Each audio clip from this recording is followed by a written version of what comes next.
Hi, welcome to TV Toastmasters. I'm your host, Cathey Armillas. I am here with Mitra Shahri. Hi, Mitra, how are you? Hi, very well, thank you. So I want to let the audience know what we're going to be talking about today. It's really exciting because I feel like you're a pro at this, but if there is somebody out there in the audience that is in a job and you're feeling like, I don't know if I love this, it pays really good money, but not that happy.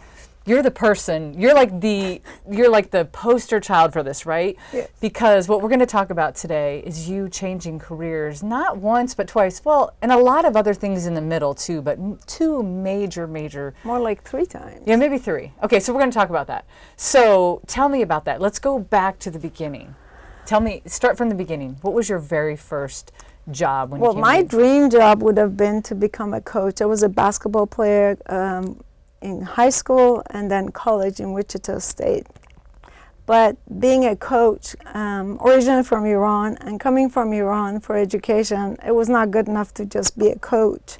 So prestigiously, I had to do something different. And that's when I picked medical technologist, because I really was not that great at math, so I couldn't be an engineer as most Iranians were at the time. And I hated blood, so being a doctor was out. So medical technology seemed like a compromise. Well, still had medical in it and had technology, so it sounded all fancy. Kind of a good mix. Yeah, no one told me you had to deal with blood and feces and sputum. You're like, ooh, I still have to deal with blood. blood. That's right. But so you kind of picked it as it seemed prestigious enough. Well, it sounded prestigious, and I figured, who cares, how bad could it be? But it was pretty bad, because all you dealt with was blood and sick blood and diseases.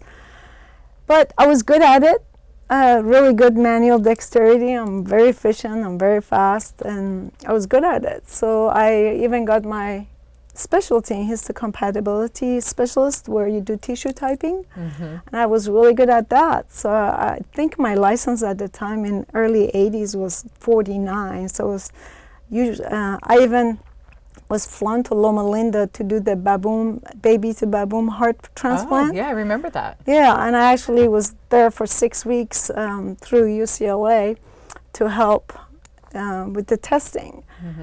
It all sounded glamorous, but my heart wasn't in it. It still was dealing with blood, and I wore a lab coat all day long and hospital shoes, and I hated it. And I always wanted to dress up. Yeah. I see women in suits and high heels and briefcases, and I'm like, oh my God, I want a kind of job that does that. Yeah. And I just fortuitously got dared, after 5 years of medical technology, I got dared into going to law school, which I did. I love that, by the way. Like, I love that you're like already set in your career, you're doing this thing, you're making good money, and then somebody literally told you, like, you wouldn't go back to law school, and you're like, yeah. Well, I had zero aspirations of becoming a lawyer, because I thought it was going to involve a bunch of paperwork, and the last thing I wanted to do was paperwork. Right. And honestly, I didn't think my English was even good enough at the time to even be able to go to law school. Never, ever dreamed of it. But someone said that I could never do that when I went to a speed reading class, and he just said that that's not what I could do. And he was taking the exams to go to law school. And that really pissed me off, because he talked about my accent and how someone like me could never be a lawyer. So you never want to say those things to someone. Yeah. And all I know is the next day I called, and a year later I was in law school, and I ended up graduating top of my class with every accolade you can possibly get from University of Utah. Ironically, 2 years later, I went to California to practice law. He actually came and applied for a job with me. He worked for me for about a year, but he wasn't good enough, so I had to fire him. Oh, the irony. I need to stop for a second, because that's a really cool thing. Many times, if we look at our lives, we get stuck doing things, and we just do the next thing that we think we're supposed to do or whatever.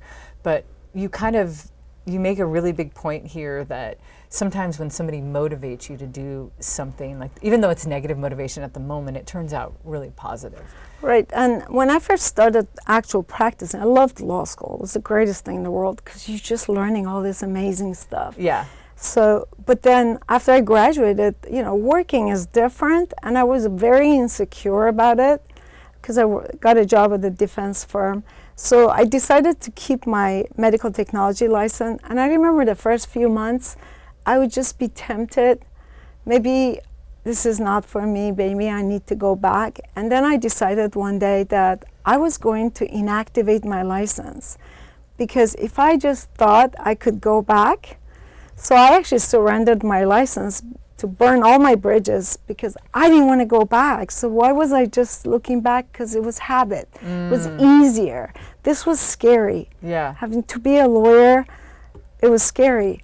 But sure enough, once I burned all my bridges, who's going to take that test again? I'm not. I'd rather take 10 bar exams before I take a medical technology exam. Didn't you say too that, I remember you saying that when you got into the when you got into the lawyer tech, kind of language, you kind of clicked with it. Even though it's really hard for some people to read, lawyer language. Honestly, law, for anyone that's considering going to law, you don't have to know anything. You don't have to even really speak English very well, because it's a complete different language. Yeah. And I feel that I had an advantage not knowing English very well, because I learned a whole new language in its context, versus everybody else was tied up in a whole bunch of, interpretation language. They were just overthinking it. And law is so simple. It's so commonsensical.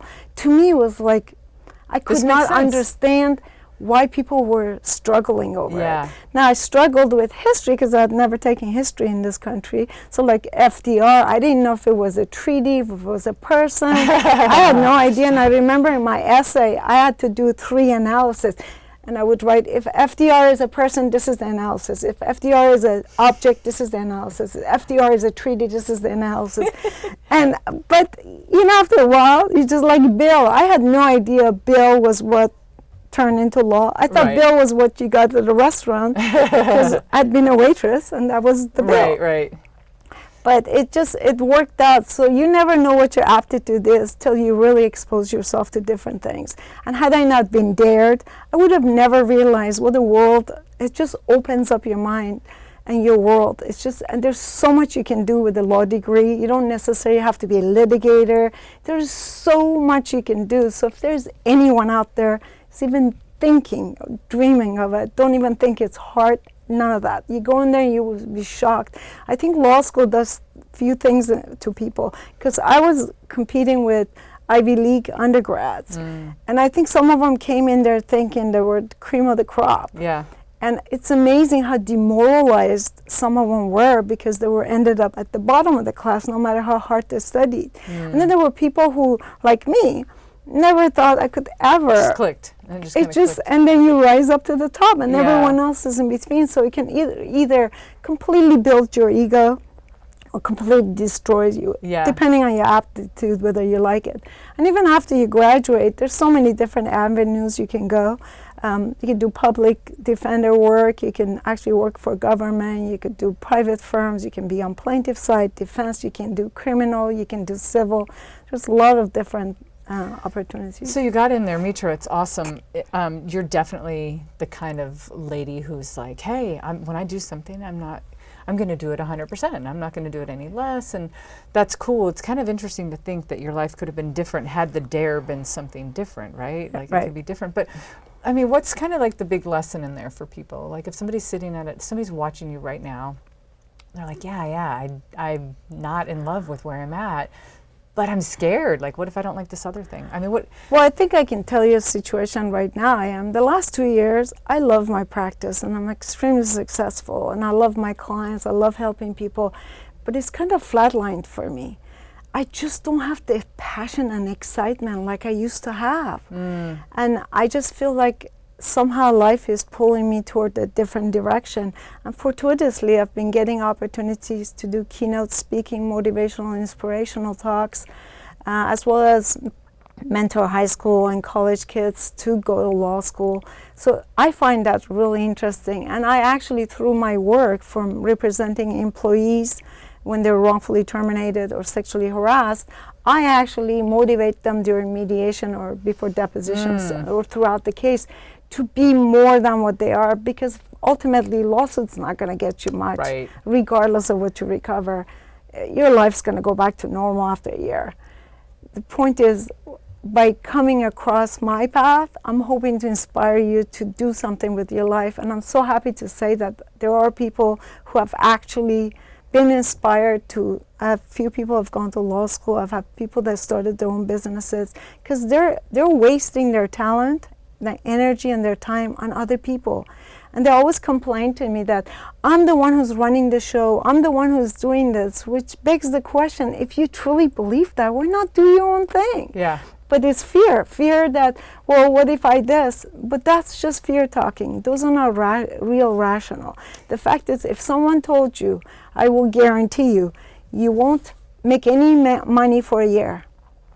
But in the second year, you're going to start making 100, and third year, you make $500,000, and fourth year, you make $1 million. Who wouldn't do it? Would you make that choice? Absolutely. Yes. So I don't want to hear I would eat for 1 year. That's what I would do. I don't want to hear excuses that some people give me that, but what if I don't make money? I need that. It's BS. Yeah. If you knew you could make money, it's the fear of thinking you're going to fail, you can't do it. Right, right. That's so cool.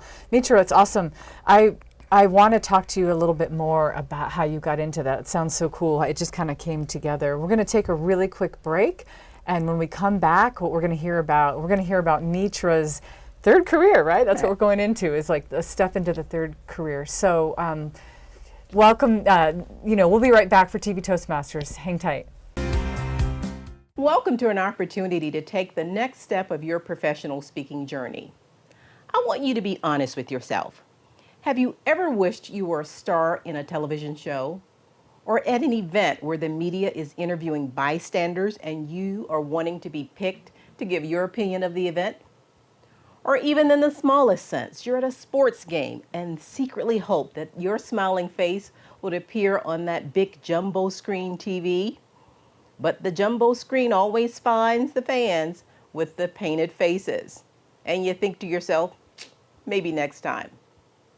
Well, what if I can offer you a chance to be on TV? Would you take it? That is what I want to offer you now. I'm Dottie Love, Associate TV Producer and Director.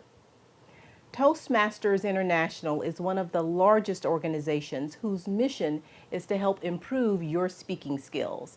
And District 7 is expanding your opportunities to do speaking via television. We have 4 fully equipped television studios and TV Toastmaster broadcasts to over 500,000 homes, plus a YouTube channel. Who knew? We want to invite you to take advantage of using media and television, either in front or behind the scenes. Let me share a few options that you have. First, you can be a guest on a show. Highlight your business or hobby or your community interest. Anything you're passionate about. Be a featured guest. Secondly, you can train to be a host on an ongoing TV segment. We will train you for that. Third, what about creating your own talk show? We will train you for that as well and give you access to a community media studio to do just that. Or lastly, be behind the scenes, either running a camera or editing shows. You decide which avenue is best for you, and our TV Toastmasters team will help you to navigate to get the most out of your media experience. Personally, I've done them all.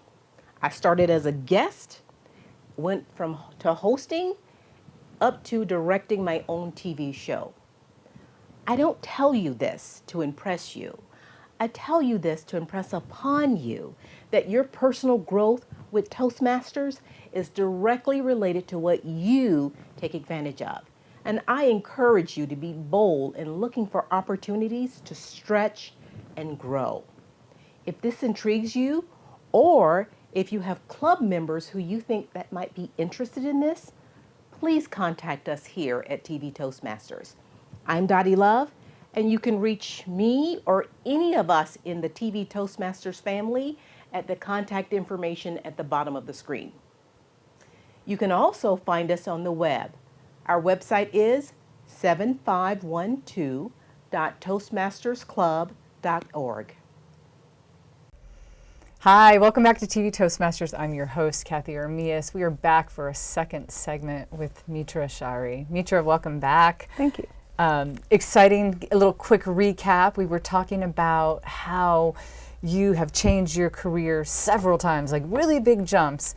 And you're telling our audience, like, you know, just to make the jump and go for it. And so I want to talk a little bit more. You just kind of transitioned from you're a successful lawyer and you're in this space right now, but you're starting to move into like keynoting and motivational speaking. So tell me, where did that itch come from? How did that happen? Well, I think it found me because I was kind of losing a little of my passion and excitement, because I truly used to just really get up and think of whose butt I'm going to kick today. I just literally, I would live to practice.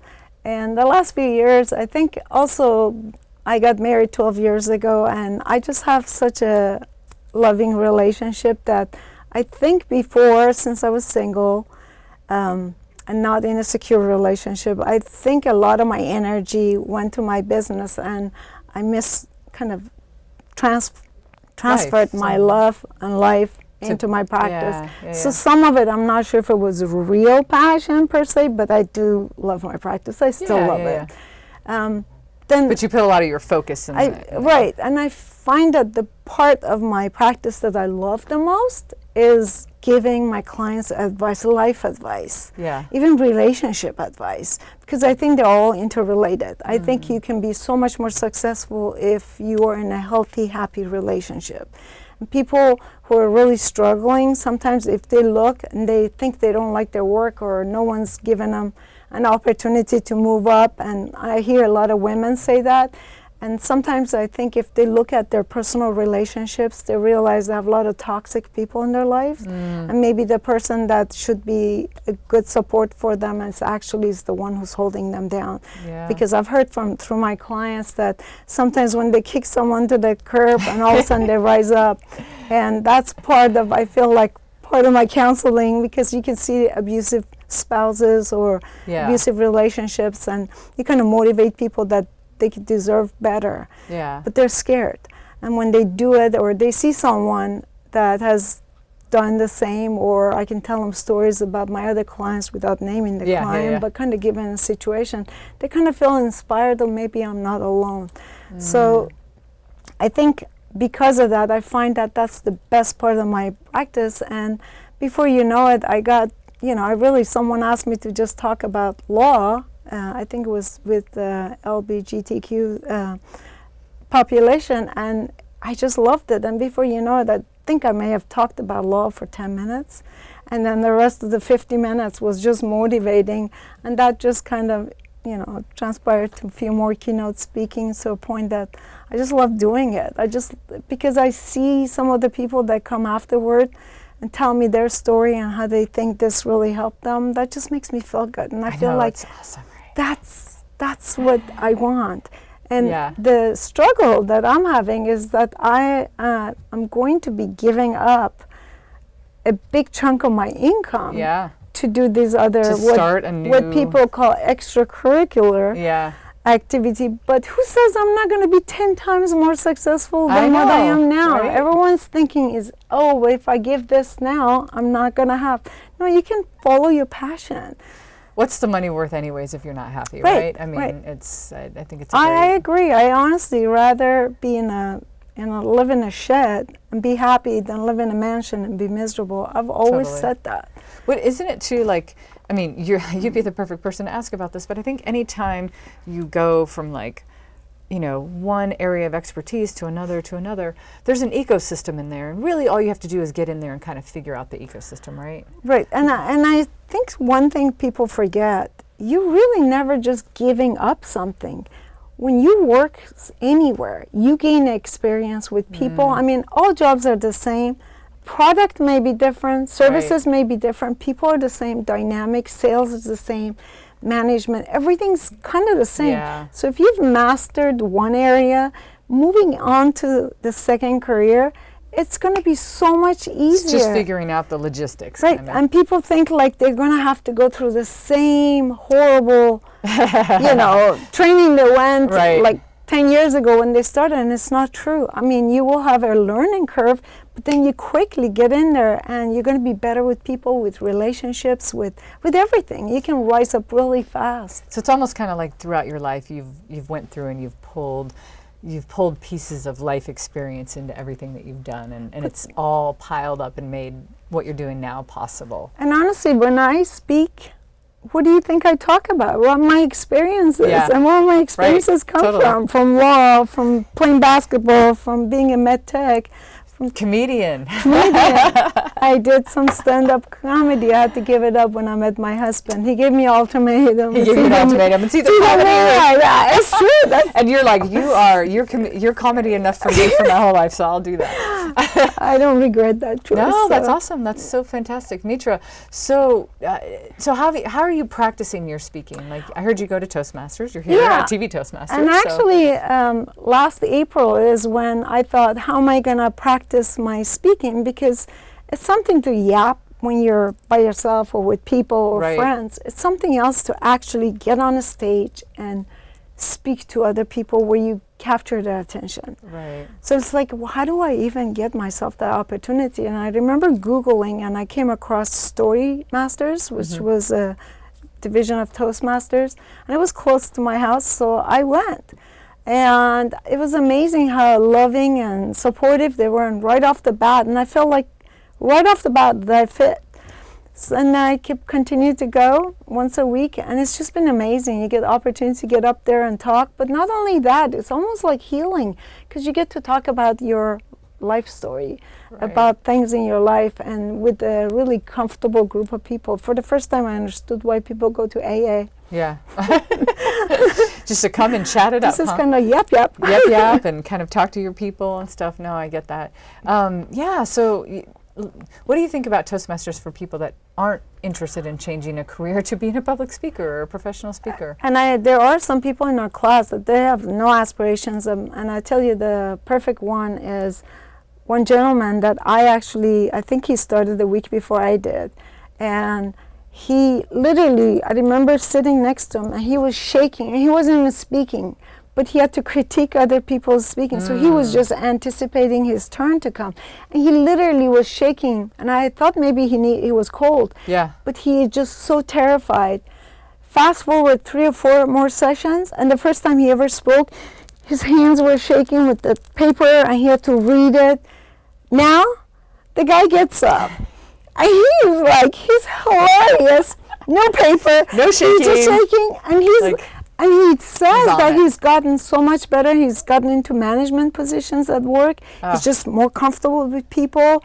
He's awesome, and I've seen that change in other people who are not there to be keynote speakers. Yeah. I feel like we preach it a lot in Toastmasters because if anybody in the audience goes to Toastmasters, they're already very familiar, but we have to speak all the time. We have to communicate. So Right. being able to communicate better, and then you can get up to the level where you even enjoy it. Like, I love to see those transformations. And so you got to this point where you're like, I not only can do it like as a hobby or as fun, but I can now take it and I can actually make money. And isn't it crazy that there's people out there making really good money on just speaking and motivating others? It's insane. One of my first paid keynote speaks, they apologized for only offering me $5,000 and paid for my husband and I to fly there and stay in a hotel. And I'm like, how much do wow. these people make anyways? And then I found out there's some people who make like $25,000, $50,000 Right, speaking when you get to be really good. Yeah, yeah. But average seems to be around $5,000 and $10,000 if you have some kind of a specialty. Yeah. So it can be quite lucrative. I hear the going rate for like former presidents is like 100 to 250, depending on how well they're liked or received. Apparently, Snooki got $100,000 to speak. See?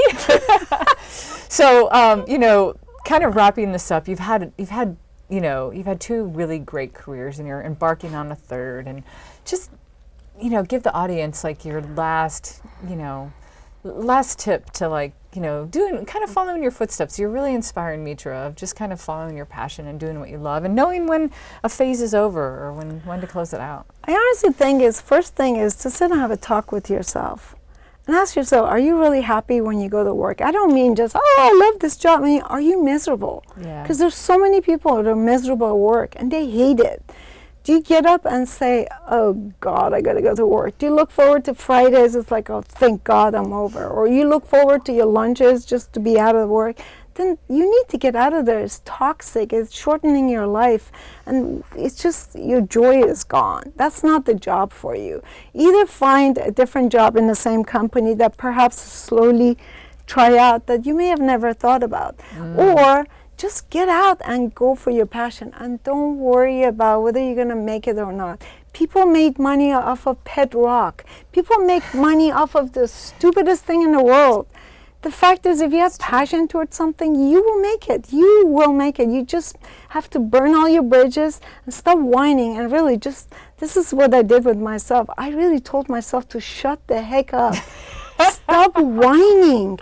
I whined so much about, I don't like being a tech. Oh, well, there's no other jobs.